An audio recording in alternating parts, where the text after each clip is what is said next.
Stvoril boš sedaj z menoj, Gospod, saj ti odpuščaš leske sanjemo.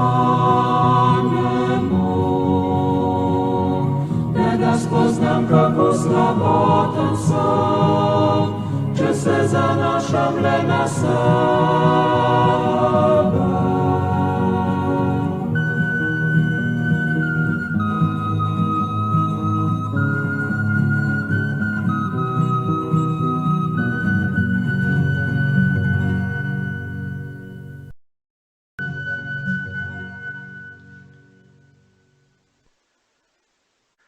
Molimo.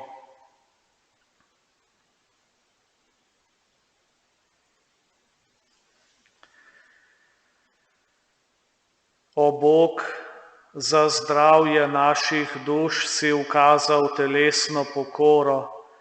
Pomagaj nam, da se bomo varovali greha in radi izpolnjevali, kar nam v svoji dobroti zapoveduješ. Po našem Gospodu Jezusu Kristusu, Tvojem Sinu, ki s Teboj v občestvu Svetega Duha živi in kraljuje vekomaj.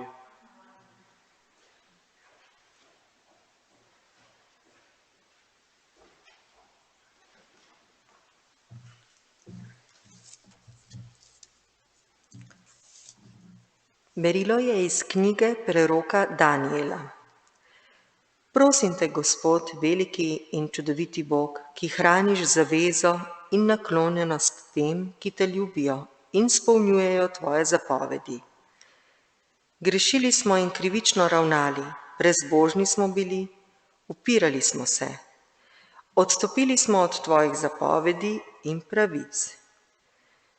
Nismo poslušali tvojih služabnikov, prerokov, ki so v tvojem imenu govorili našim kraljem, našim očetom in vsemu ljudstvu dežele. Tebi, Gospod, gre pravica, naše obličje pa obliva danes rdečica sramu. In sicer Judove može, prebivalce Jeruzalema in vse Izraelce, ki so blizu in daleč po vseh deželah, kamor si jih razkropil zaradi nezvestobe, ki so jo zakrivili zoper tebe.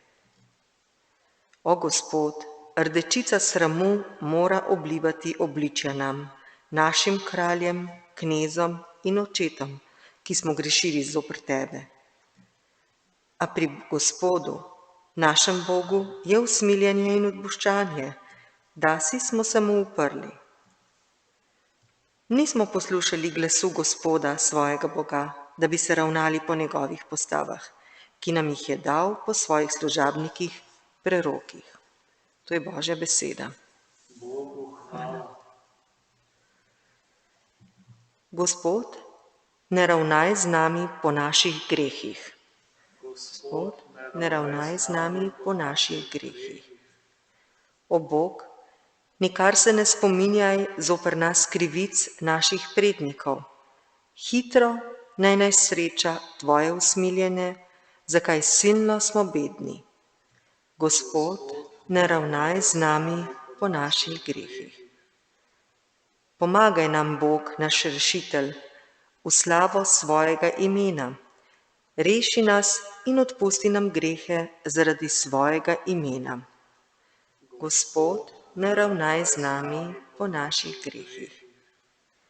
K tebi naj pridejo vzdihi jetnikov, reši nje, ki jih izročajo smrti. Mi, tvoje ljudstvo in ovce tvoje paše, te bomo slavili na veke in vedno oznanjali tvojo hvalo. Gospod, ne ravnaj z nami po naših grehih.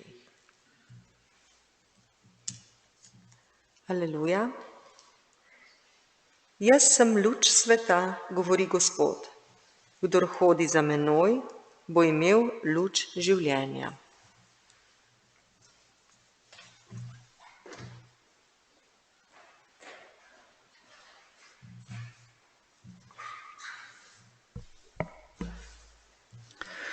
Gospod z vami. Iz svetega Evangelija po Luku.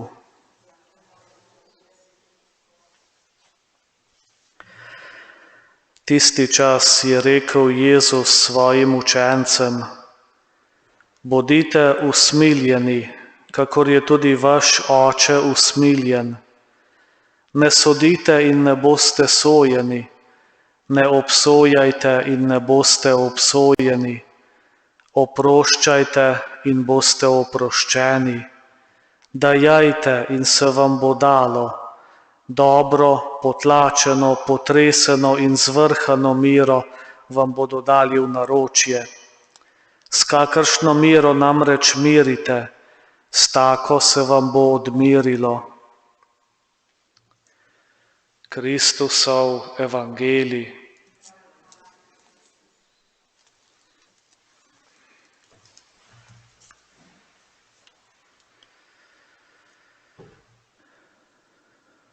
Bodite usmiljeni, kakor je tudi vaš Oče usmiljen. Besede današnjega evangelija nas vabijo, da bi bili podobni Bogu, da bi zaživeli to, po čemer smo ustvarjeni, da bi zaživeli našo Bogu podobnost. Človek vedno v sebi nosi željo biti kakor Bog. Na začetku Svetega pisma je ta želja žal pripeljala do izvirnega greha, ker je človek verjel lažni podobi o Bogu, podobi Boga, ki človeku ne privošči dobrega. Jezus nas v današnjem evangeliju vabi, da bi Boga posnemali v tej njegovi najbolj središčni lastnosti, najbolj izraziti lastnosti v usmiljenju. Evangelist Luka v svoj evangelij gradi na podobi usmiljenega Boga.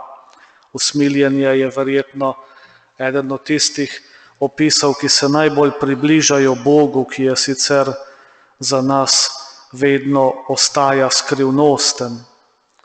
Kako pa lahko ljudje konkretno živimo to našo bogopodobnost v tej lastnosti usmiljenja, lahko vidimo tudi v nadaljevanju evangelija, ki govori z nekaj stavki, z nekaj besedami o našem odnosu do bližnjih.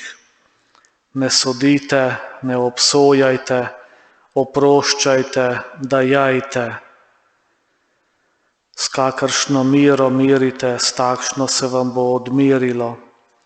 Vabilo Božje besede, da bi zares se zavedali Božjega odnosa do nas in v moči tega odnosa živeli tudi naše odnose z našimi bližnjimi.